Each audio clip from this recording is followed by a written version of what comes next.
Hi, I'm Randy Vance. I'm the editor-at-large for Boating Magazine, and when I'm not working in boats, I'm playing in them.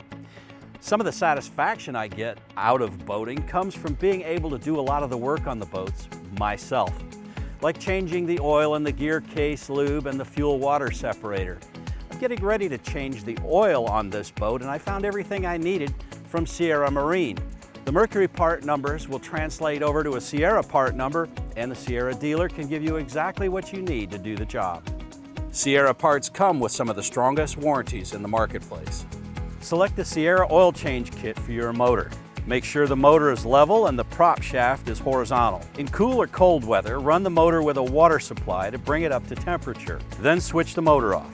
Then remove the cowl and set it safely aside. Remove the dipstick and check the oil level. Note if it's low, indicating oil consumption requiring more frequent oil level inspections. Snap Mercury's drain tray below the oil drain port. Remove the drain port and allow the oil to drain fully into a container.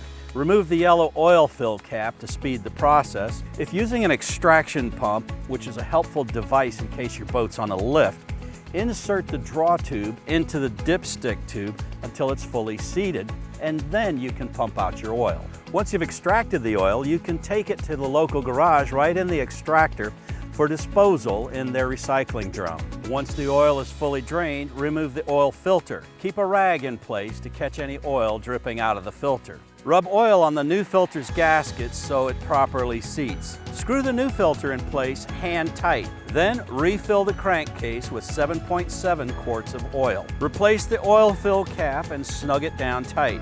Ensure that the oil level is correct and check for leaks. Replace the cowl and tug on the handles to be sure it's secure.